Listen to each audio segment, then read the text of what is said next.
All right, guys, welcome back to the Masters in Motion podcast. I'm Jason Grubb. I'm here with Rick Stevenson. We have a guest today, and we're stoked about that. It's been me and Rick for, well, I guess it was just us last week, but we just love having guests. Last couple of weeks. So that's where we're at here. Rick, how are you doing? It's the middle of the week. We've survived. We're almost getting through. And maybe we touch on this with our guests this week, but we're all following the same training program. So I guess we're making it through the week, anticipating what comes Sunday with a rest day. This episode is powered by Thirdzy, your go-to for game-changing sleep recovery. Imagine hitting your workouts harder and waking up feeling unstoppable. That's what Thirdzy's PM Recovery Collagen does for me. It's like pre-workout, but for your sleep, fueling your body's active recovery processes without any melatonin or sedatives. Just one scoop before bed supports deeper, more restorative sleep so you can crush your fitness goals. Ready to experience the best rest and recovery? Visit Thirdzy.com and transform your nights into recovery power hours. Thirdzy, because sleep is the ultimate recovery tool. That's THIRDZY.com. Save 20% with code JasonZZZ. Let's get into the show. You guys doing well? Yes, sir. Yes, sir. Yeah, I'm feeling great. Well, tonight we have Scott Bradley. He is a name that some of you out there in our age category might recognize from being on the leaderboard or certainly being in a couple of the competitions which we frequent at. Very accomplished, high-level athlete in himself, a pastor, and a gentleman here who has a very, interesting story to tell us, something that we feel is worth sharing. Like to get into it, but Scott, it hasn't been that long since all three of us have seen each other over in Fort Wayne, so I'm glad you took the time tonight to talk with us, and welcome to the show. Yeah, I really appreciate being here with you, Rick and Jason. I love what you guys do, what you're about. I'm excited to share a little bit of my story, what we're doing out here in Portland, Oregon. So I'm out in Portland, Oregon, by the way, for those of you who are listening, and I'm married out here to my wife, Gwenna. We've been together 26 years, just celebrated 25 years of marriage, which is like a record for my family. I'll explain that a little bit here in a second. She's an L3 CrossFit coach. So we run a nonprofit out here called the Underground PDX. Talk a little bit about that later. We have two daughters. AC, who's 21. She's also L2, helps us coach and is really into all this. The younger daughter, not so much. She's 18 and really would prefer not to step into a gym and that sort of thing. But their own. A little bit about my story and why I'm very proud to share about my family is I come from a really crazy background. Southern Oregon, raised in a small town, and my father was in prison most of my life. He had killed a man when I was 6 months old, and so there's just a lot of trauma and tragedy, I think, around my mom. And then over the years, my father was in and out of prison. My mom had remarried multiple times. Just kind of picture, how do you picture? I don't know how you'd picture that, but basically it's just, it was very difficult. But over the years, and as I grew up, I got into a lot of trouble, became addicted to many things. And I was kind of inspired by Keith Martin's story on here. He's from out here as well. I was like, okay, yeah, I can relate to some of what he shared on your podcast a while back. And I basically carried on a similar lifestyle into my mid-20s, and then eventually was able to turn things around through my faith and through, my marriage to Gwenna. That was a little rough in the early years because she comes from a completely different background than me. Like, if you could bring two opposites together, this is what happened. And so, as you guys can imagine, it was pretty difficult there in the beginning. But as we started really focusing on the health of our family, our personal lives, started raising a family, things really took a turn for the better. And so at that time, I had a career in the telecommunications world. I wasn't a pastor at that time, but through my story, I went back to Bible college, just like my faith is a big part of my life, which helped me turn the corner with some of these things and bring a renewal and restoration of my heart. I try not to get preachy about it. It's just like a big part of my life. So really appreciate the values of faith, family, fitness you've heard around, those sort of things. And as we grew in our family, we had 2 daughters. We planted a church. I founded and oversee a church right now out in Portland, and it's called As Is Church. So like, come as you are, right? Like, we named it that. It's non-denominational. We wanted to cut through any of the, religious jargon and just kind of let people know that they're loved and accepted for who they are. Cause that was a big part of my story. I felt rejected, abandoned, betrayed from a child. I carried a lot of shame. And man, talk about bringing shame into the CrossFit gym. That was really scary at first. I'll share a little bit about that later. But as we grew, we just wanted to create a culture and an environment around faith that was welcoming, loving, and accepting of all people. And so that went on. About the time we started the church 13 years ago, my wife was introduced, or my wife had a couple friends who were starting a CrossFit gym in their garage. I knew nothing about CrossFit. I didn't want anything to do with it. At that time, I can relate to you, Jason. I had put on a bunch of weight in my late 30s, and I was like 270, and she stayed very fit. She was a really active person. She's a very disciplined person. Mm-hmm. I am more of if I don't have goals, I can wander off real quick. I don't know how you guys relate to that, but her and I, always something to work towards. She started going to this garage gym, and she'd come home and invite me to come check it out. And I was like, no. And she's getting calluses on her hands. I'm like, I don't know about this stuff. And so finally I did go down. They had opened an affiliate finally. And in January 2013, I walked into a CrossFit gym, and it was horrible. They're doing pull-ups, they're rope climbs, they're doing all the stuff that I couldn't do. I felt a lot of shame, a lot of like pride, really, of like, man, I used to be an athletic guy and I couldn't even do a pull-up. They're breaking out the bands. But at that time I didn't understand. I just was afraid to be exposed, for being overweight, for, my conditioning. And at that time we did a workout called Baseline. I'm sure most of you guys did that. And yep. It was like 12 minutes of like throwing up. I mean, it was horrible. And to this day, the affiliate owners, where we still coach there, by the way, they thought he's never going to come back, this guy, because I was just a mess. But I did go back, and I discovered something there that was true to the values that we had with our faith community, that this was a safe place to fail, that shame didn't rule here, that acceptance, love, and there was just this care in the community that I had never experienced before, even around the church and the faith community. The affirmation, the coaching, the mentoring, I just felt like, man, this is it. And so every walk of life, people are coming into the gym. So I'm out here working out, as you guys know, and everyone who's done CrossFit, you're working out with people from all backgrounds, but this is a safe place to come and be encouraged. And really what kind of hooked me long term was back in 2013, there was a large CrossFit competition out here in Oregon called the Summer Games. Like Cody Anderson was out there. And at that time, I didn't know any of these guys. Yeah.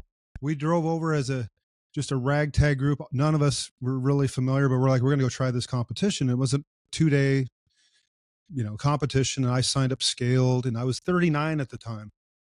And I got like 25th, 27th.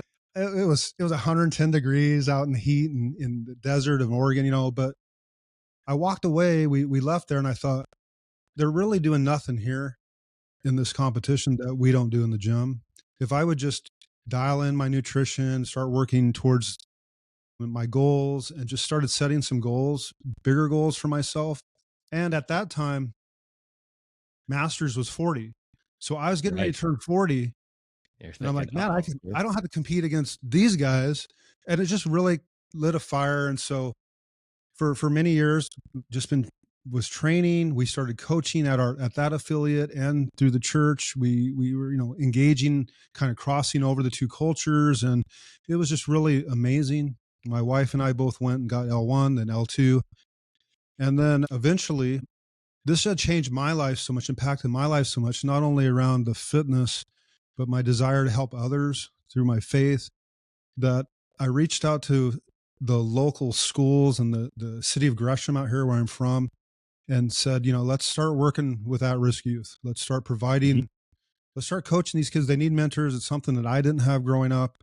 And so we reached out there and we actually partnered with Steve's Club back in the day and started a Steve's I Club remember that. Yep. under Yeah. under their Yeah. umbrella, under their nonprofit, and really just started this journey of working with youth and becoming known in the community as um, an organization, not only through CrossFit, but through the faith community that was really making a difference and saving lives in the community. Out here, there are a lot of youth that have lost their lives to gun violence and things like that. And we've tried to make a difference in terms of using fitness and faith for mentorship. And it's just grown to the point where I'm on here with you guys and told Jason I wanted to share a little bit about, our partnership with Legends and CrossFit and all that sort of stuff. So I don't know, you want me to keep going? Yeah, I love it. Well, I love that. You've got this dialed in. You guys moved quick. I mean, you guys got your L1s, your L2s, dove in head first. I'm just curious, as one who dove in head first myself, around the same time frame. I started in 2013 as well, or the end of 2013. What was it like for the family jumping in and moving swiftly in this fitness space, or at least you jumping in? I mean, your wife was fit, but you getting in, was this a family affair? How did everyone respond around you as well? Yeah, absolutely a family affair. My wife, like I said, is very instrumental in being a great encouragement to me. She's a very encouraging person and fit and disciplined and in her food. Like she'll work out just for fun. Like where I'm wired for competition, that's not her at all. She works out to work out to be a healthy person. She eats clean. She doesn't have to track her macros. She gets mad at me. She thinks I'm over the top with all this stuff, but for me, it's kind of like I have to do it to stay focused or I lose focus. But right. For the so for competition. her, it was really it's been a blessing that she has been all in and I joined her on that. And I didn't even really know. Like I said, it was a little rough at first, and to stay disciplined in that has been very helpful with her encouragement. And our kids they grew up, I mean, they were younger, but they grew up at the gym. And like I said, my older eldest daughter, she's been athletic. She played basketball in high school. She would use CrossFit to supplement her fitness and her athletic, desires. And the younger one, not so much. She would be over there sitting in kids area. And I think that maybe ruined her a little bit, but it's been an amazing journey that still to this day, we work out, me, my wife, Gwenna and Macy, and currently over the past few months following Grubb's programming, 3 hours a day. That's I could incredible. literally spend Yeah. 3 hours a day with my wife, my daughter, who's 21, who's helping serve my youngest daughters. My wife is now the head coach and director of this whole program that we started. She's L3. My daughter Macy just went and got her L2, and they're mentoring girls, women. My daughter Macy started a women's only class here for women and girls, because you got to understand, part of our ministry, part of our presence in the community out here is we opened a community center in the most dangerous, diverse, and densely populated neighborhood in the state of Oregon. Guys, literally 88 languages are spoken within a mile radius of our Hope Center. Okay. And we reach out and most of these folks are immigrants, refugees, or people who are impoverished or just in a place of transition, people of color. And so the people we're reaching, and we share our services through the underground nonprofit affiliate for free because we have grants that support us. Most of the people who are part of our affiliate at the nonprofit underground would never be able to afford a CrossFit membership. But that was always a burden to me because we are still coaches at our other affiliate. It's all connected out here. It was always a burden to me that the people I wanted to train and the people that I wanted to coach and the people that I was engaged with through our church, through our ministry, they were hurting, broken, a lot of people struggling with addiction. And wow, this is a great, by the way, as you guys know, CrossFit methodology, the culture, it's a great way to help bring healing to those who struggle with addiction as well. So it's just Absolutely. beautiful. But I'm just so proud of my daughter. On her own accord, she started her power hour, which is the women's and girls groups, and there'll be women Women's and only. their daughters. And what's really cool is that while we may be of a Christian faith, we don't discard anybody. We have Muslims, we have people, a lot of different immigrants and refugees that don't share our same belief system, but we just love each other because, you know, we Mhm. believe that everyone matters and that everyone deserves to just experience love and inclusion. So it's really cool. It's really amazing. How have you been able to reach the different communities and in the neighborhood? Is it from the church out to the gym, or is it from the gym to the church? I mean, what's been most successful that has have brought so many diverse cultures into your doors? Right. It's an integration of both. I often am criticized for talking about CrossFit too much from a faith. Like I literally have people leaving the church. Like I can't hear one more story about CrossFit, and people do feel excluded if they're not. But you know, the church should be inclusive of all people, not just CrossFitters. But I'm as guilty as everyone else. We talk about it too much, and our community center is literally a remodeled, restored basketball court. We took out the wood floor and just put mats down, and there's a huge rig, and we have our church services and all our programs right in we just set it up right in this Right 12,000 there. square foot space. So Wow. if you can't handle a rig and barbells during a church service, you're probably not going to want to come to the church. But I would say, Rick, the what has given us validity and I think respect and with our community is that we've been doing this for a long time. Okay. We've been out in the streets. I'm part of the like city, you know, a leader in the city. So I do a lot of mentoring with leaders as well. And Hmm. also we have a contract. We receive a grant from the city to do youth violence prevention work, youth violence prevention and intervention. So our our CrossFit affiliate, Underground PDX, which is youth mentorship and fitness, it's not just come take a CrossFit class and learn how to snatch, learn Olympic lifts and all this, but we provide mentors and tutoring and family nights. So it's a Okay. beautiful combination of doing life together like a lot of people would experience just in a CrossFit gym, the community, the charitable aspect and all that. But what we see is we really want to be a community that is holistic. Hmm. And even with the people who are coming there for church or programs or things outside of that, we're like, hey, we're all in this together. We're a family. So you often hear language like we are a faith family, we are a fitness family. You know, it's all about family. And as I shared earlier, what really touches my heart is that I came from a really broken family. So this is like a lot of the people that are drawn in, you know, these kids, uh, like we had a family night sorry guys, we had family night every Wednesday night, and Hmm.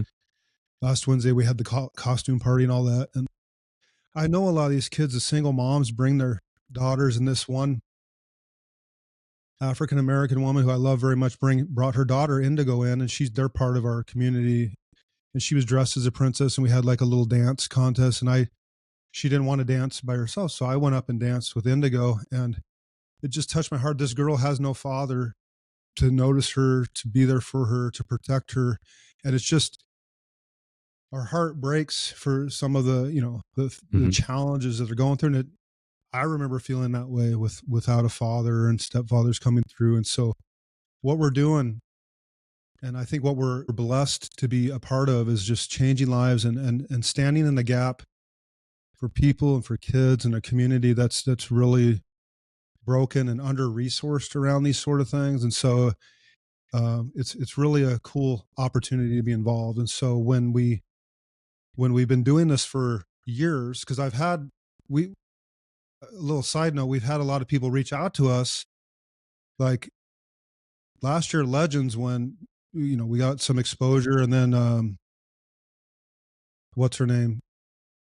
The morning chalk up, she called me and we did an interview. It just started, the word started getting out. Then I started getting calls from other affiliates and churches wondering how we do this. And I'm like, it's complicated because it's not just CrossFit. It's a really comprehensive approach to making a difference in our community. So that's why we are able to reach people that normally wouldn't probably come to a CrossFit gym. It's a very fantastic hybrid story. model. Okay. Yeah. Hey, that's the best way to describe it, is hybrid. I think it's interesting. So, Scott, I come from, and I'll share this at some point more on YouTube or in some capacity, but kind of had to see some messiness in my upbringing as well, and a lot of that baked addiction into my DNA. In my DNA, it's there, but also some social experiences growing up bake that in as well. And I think it's interesting that we have that as a background. We have some similarities in that, and what that the paths that could have left us or led us onto. So thankfully, when I was young, I was too scared to do anything. I didn't. My addictions came later. It was actually crazy. Most of my addictions actually started to kick in really in my 20s and 30s.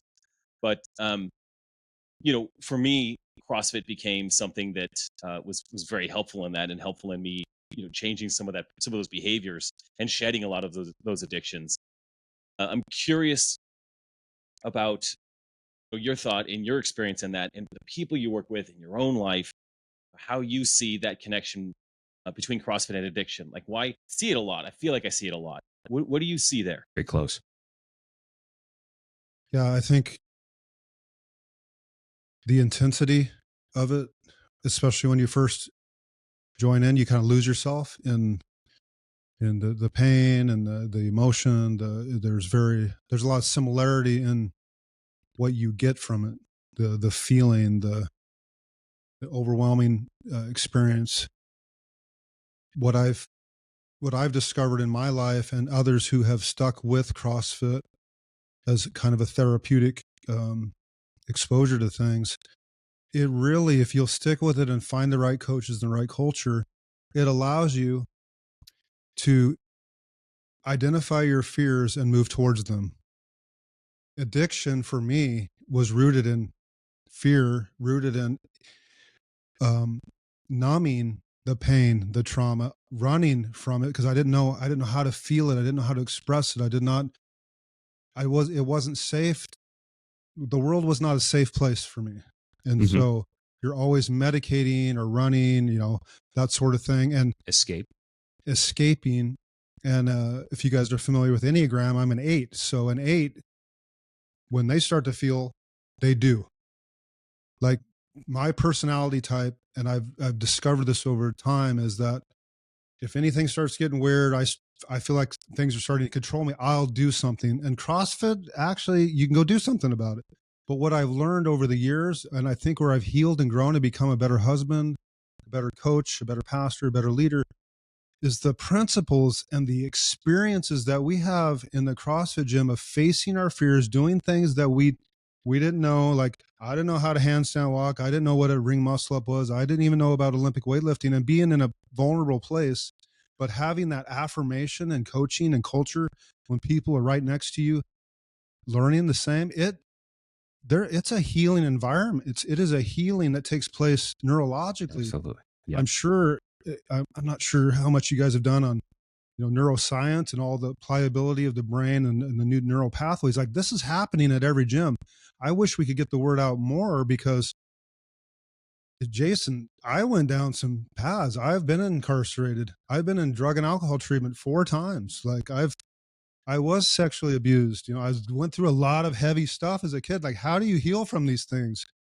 I'm telling you, there is healing and there is hope. It's not that there's not scars, but there's healing and hope. And what we're experiencing in CrossFit, in the gym with the right culture, it's healing. And you don't even realize it, because what we teach in addiction, like in our classes and group therapy, that's one thing. You're learning information, you're opening up about, the secrets and all this stuff. But CrossFit, you are experiencing it physiologically. You are getting in and you're putting yourself in, you are choosing to embrace the pain instead of That's right. medicating it. And I'm like, guys, I'm like preaching this at the kids and people, they don't get it at first. They're like, I tell them, you're loved. We love you. It's okay to fail, because they don't want to be exposed. And it's like, come on. Mm-hmm. And then try to just insert little nuggets of truth, as we go. Hopefully it bears fruit later. But I just think it's a huge resource. That's the intangibles of what we're experiencing. I didn't really start recognizing that and having awareness and mindfulness of it until years down the road. I'm like, wow, my life has changed. I want to give this to the youth and anyone else. Right. Yeah. Do you think, Scott, go ahead. Do you think that, I think there's a big difference between doing CrossFit by yourself in your garage versus doing it in a community setting. And do you think that what you're doing has likely that there's even a more effectiveness maybe in that addiction space, but generally in the space you're working in, because of the community aspect of it? It's not just suffering, although it's a huge part of it, and the efficacy you gain by taking control that way, but also suffering together. There is something in my mind that's so special, and it was when I first started, and it still is when I look around and we're all together in this thing, and then you just knuckle butt people because we suffered together. Like we did battle on a Tuesday morning together. Is that another part of it? Absolutely. And the more our culture goes towards isolation and on your phones and disconnected individualism, we're missing out on that. So I think once again, we have something that works. I had to wrestle with that. Like what I was telling you guys, like once I started getting the competitive bug, probably in 5 or 6 years into it, then I'm starting to look for the programs. Okay, I see Grubbs doing this. I see Mayhem's doing this, Invicta, all these things. So I started, sure, how much training do you do? So then I went away from the classes before we opened our affiliate at the original to start training on my own. Like, hey, I got to put in more volume, twice a day. And I did that, that helped me a little bit, but then I started feeling isolated again. So that's why the coaching piece, giving back, was very helpful for me. And it is to this day, to be able to give back, even though, and like I've shared, I'm blessed to have those that actually do this programming with me, even though, there may be modifications, all that. But there are times where we're grinding alone. Honestly, I have it's a great mystery to me how people can just do it on their own in their garage by themselves, because I found such value. But that's my personality. I know everybody has something different. Right. But the community aspect and what we're trying to accomplish and execute our mission, in our community to make a difference, it's all about community. It's all about doing it together, because people are so lonely. And, a lot of the folks that have, that are immigrants and refugees, they're coming from some really, really difficult situations. And we really want to bring them into community as well. And CrossFit's a big piece of that. Now, are you back to some of the kids or young adults that you've had for a while? Are you seeing it almost the transformation in them, in that they are even more encouraging to new members, or maybe younger siblings, or someone from the neighborhood down the street? You almost see the full circle. Like you have a secondary coach or supporter. Like, it's okay to try this. It's okay to do that. Do you find that happens? Right. I could share many stories, but we have several young leaders on our team that came up through the program. You may not remember, but the kid I brought with me to Masters Fitness Championship, Luis, he came through the program at 13 years old. Okay. And that was 8 years ago. He was in junior high. He was gang affiliated, him and a couple of the other kids that are still with us. We helped get him through high school. There's a lot of communities that support his family, and then he went on, got a full ride to Western Oregon University and graduated with a degree in business management this June. And he is helping run. He's one of our interns and helps run operations and administration for our entire program out here. Those are the type of stories. So when I brought him out there, I called him my head coach. He's helped coach the kids, but he came up through the program. I've got several people on staff that have done that, and they live right on the block. Like where I told you, this kid Luis that you met, we call him Coach Loco out there. Had a good time. I took him with me because whenever I go to these competitions like Monster Games, I took a couple people with me. Kids, I just try to continue to be a mentor and show them, say, hey, I'm going to take you on this trip. We're going to have a good time, but I want you to pay it back. Like everything we're doing, it's not just to go do a CrossFit competition and hang out, but like we're learning, like giving back. And it was through, while we were at Masters Fitness Championship, we started talking to Ron and his wife, and then Kathy Martin, and they sent us back with a whole truckload of donations. Like we literally had to go load up our car and have it shipped back because they heard about what we were doing. So we just keep trying to give back. And the stories are like Luis graduating college. And we've also attracted other partnerships with local universities and colleges where we're getting these kids. Well, they're going to school for like exercise science and all this, but they're about faith. So they're coming in. We have a whole probably 4 or 5 interns that are coming in from the university that are helping us come coach these classes. So you got a picture with one of our underground classes like tonight. There'll be a head coach or there'll be a coach, but then there'll be like 8 to 10 interns or adults helping work with these kids. And there may be 20 to 30 kids, but they're literally having at least 1 or 2 people. It's a whole community event. So it's not like going to a regular class. We encourage people to come get involved that have a heart and a desire to be, if they have a compatible mindset to what we're trying to do, let's go. So it's really opened the doors to all kinds of cool stuff with other affiliates up here. I had Adam Neifert come out and speak a little while ago. Him and I are buddies out here. CrossFit Fort Vancouver is just on the other side. And just other people that want to get involved from other gyms. We have coaches that help. So we're trying to, collaboration is key in these sorts of things. And so I was really excited to, share with you guys here and even talk a little bit about how we're partnering with Legends and how we have in the past with Joe Linton. My first exposure to Legends was down in San Diego in 2021. I mean, that was like my first big. Yep. Actually, I went to back then they had a qualifier in Las Vegas. So I went to the qualifier. Yep. That was the year of the regional qualifiers. It was like 120 degrees outside. It was horrible, but I ended up winning that. And I didn't really know because I'd only done local competitions. And I think the only reason I didn't win because Jeremiah had canceled. He was supposed to be there. And I didn't know anything. I'm like, thank God he didn't come because it was like, but I got a ticket to San Diego and that was the first time I saw Jason. were you there, Rick? I was not that. No, that was not. But I was like 20 and 22, but not. It was in San Diego. It was so cool. I took my wife and my daughter. They were really excited and we stayed right there. Jason, you probably remember. It was the first time I saw these guys in action. Jason, Kern, I was in that age group then. Yeah, 45 to 49. Sure. I didn't know. I went out hot on everything and almost died. But then I just watched those guys and they just looked like they were moving so smooth, so easy. And I'm like, I just try to learn a little bit each time from each competition. I enjoyed getting to know those guys. I talked to Joe and Bob Jennings when we were down there and just shared a little bit. And then the next year it was in Mayhem and I blew my knee out. I was like totally qualified. I made it. And I was down for about a year from going to competitions, but I had built this connection.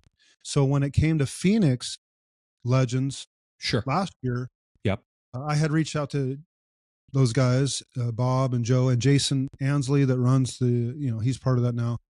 And just said, hey, can we come down and bring our nonprofit? So we brought a team down and had a booth and it was really cool. We were one of the nonprofits, and then you guys were there, so you know how that was. And then this year, I connected back to them because they said we could come down again, and we're going to be I got off the phone with Joe last week. There's only going to be one nonprofit charitable organization. That is going to be us. And I'm having 2 of my guys, Luis, the one I just told you about, and another young man, drive our mobile gym down there, and they're going to park I worked with ASU, and we're gonna be like parked right at the front entryway with a mobile gym and all of our stuff. So I'm super Sure. stoked that Heading into the venue there. Yeah. yeah, right outside where the Yep. food cart was, and Yep. right on the path. So I'm super excited that we can bring more awareness to what we're doing, and also hopefully raise funds, because it's all about, resources and generosity. None of this happens without funding. And so, we lost one of our grants recently, so it's been a little rough. So Joe was all about it. Hopefully we can get more people to come down. We'll have a bunch of swag, swag we're selling, and ways for people to donate. It's going to be really cool. I was going to make the joke that with the mobile gym right there, and everyone knowing you now, the athletes are going to start to use your area as a warm-up area, just because the limited warm-up area from last year. Right. If you remember how No bad. problem. No. It's a Yeah, make a donation. touch on funding, because you had mentioned that, or are so critical and important. Yet I feel, and you please tell us, how it almost feels like an uphill battle to secure funding from either, I'm assuming a state and local, state, and maybe even federal level, and what are the hurdles that you have to overcome? I mean, it shouldn't have to be as difficult. It sounds like it always is, and when it's cut, it's unfortunate. Right. It is challenging. Prior to COVID, there was nothing. I mean, like literally, it's everybody giving their time. And then when we went through COVID in 2020, everything got shut down. Remember, like church, fitness, all this sort of stuff, gyms. And then when we rebooted in our partnership with the city, the way it kind of played out for us, there was some funding that came in for youth violence prevention from the state level to our area, to our community. And they said, you need to apply for some of this, Scott, because we were already doing the work, many years of doing the work with little compensation, with little resources. And so that opened the door for us to hire someone. And then eventually we were able to start. Okay, cool. So we started applying for other grants, not getting a lot of them, because one of the things we learned that, remember, we were doing that through our faith community. So if your nonprofit is a faith-based organization, it limits your access to funding. If there's a lot of funding out there, but if you have a religious, 501c3, you're done. So we learned that, although we did get funded. What's interesting is that out here in Oregon, which is, you got to know, it's like the most liberal, I mean, I'm just telling you guys, but I try not to get in all that, but it's not like, but they know, here's what I'm trying to say. All the politicians and city leaders that I work with, that we work with, they call me Pastor Scott at the city meetings. Here's okay. Pastor Scott. He's this, I don't have to hide my faith, because I don't preach at people. I just love people. And if they choose the path of faith or whatever, cool. We're here to change lives, whether you believe or not. And so we've earned respect and trust in the community, and it's opened doors to some funding through these grants to the city level, the state level. We worked with the Department of Justice, which has provided some of our funding, because we work with justice impacted kids who've been in jail and that sort of stuff, JDH. And then, but like you said, Rick, when all the funding is based on grants, and there's not a whole lot of donations coming in from other sources that are can make a difference, where you can run an organization. We're very dependent on those. And we recently lost one of the grants, which took out half of our funding. So now we're scraping by to try to figure out how we're going to keep some of this going. And there's a lot of people that are serving, others that we've had to, at the end of this year, they're going to lose their jobs with us because the funding's gone. That's really difficult. We're building a team for grant writing, for funding. As we go, we've learned a lot of different things. We filed for a nonprofit through our Hope Center, the community center, that is not religious based, and we were approved of that. We just got that last month. So now we're shifting all of anything that like the Underground and others, through the Hope Center nonprofit instead of the As Is Church, so that it just keeps it clean and that people remove any barriers that might not give us access to the funds. You're right. Prevent us from getting the from funds. And so we're in that process now. It's a learning experience. It's like doing all this is, I just relate it to working out. You know, we're in round 4 of an 8-round WOD. Yep. It hurts right now, but we don't give up. That's what we've learned. But Scott, any type of funding and partnership, what I asked Joe to do is to reach out in our conversation to see if we could be one of the nonprofits, charitable works at the games, to maybe get at the CrossFit HQ level, and he's working on that. So, and I just do it just by asking a lot of questions and just trying to get. I don't try to push it, just try to get the word out to see. Like you said, it really is hard when you see such a beautiful thing happening to not have the funding to move forward. And when it's there, it's great. But when you lose a grant, and the reason we lost this other grant is that the state of Oregon Department of Justice lost their federal funding. So it wasn't there are things upstream that happen that we just had to deal with. So and no control. Any way that people can partner with us, every dollar matters. So that's Jason, you asked a very important question there. What's the future look like for you guys? What's next? And then with that, how can our audience, I mean, a lot of them will be at Legends. I'll probably see you there, but what's your future look like? And then how can our audience support you if they wanted to, right? Can they go to the website? Can they donate? That kind of thing. Tell us a little bit about that. We believe the future looks at adding additional classes and just expanding operations on our site. Future beyond that is consulting with other groups, which I've kind of done. We've talked about other communities opening up, kind of modeling what we're doing, but we want to shore up what's happening here. Like I told you, the need, we've just barely scratched the surface.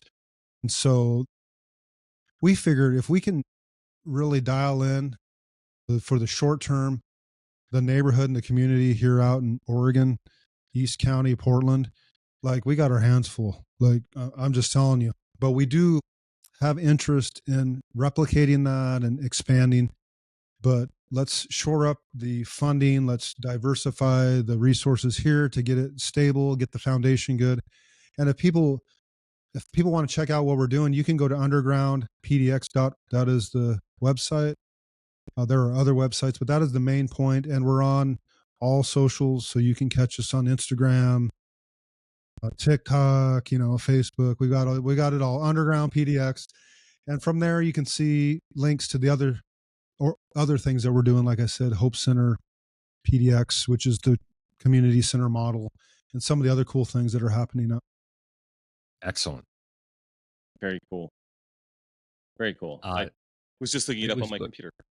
Yeah. Okay. I was going to say, we'll probably be able to, Jason's the master at that, be able to put links to everything in the show notes. So certainly. Yeah. If you need anything, Jason, I sent Bob a QR code and the logo. I don't know if you need any of that, but if you need anything, just let me know. I can send it to you.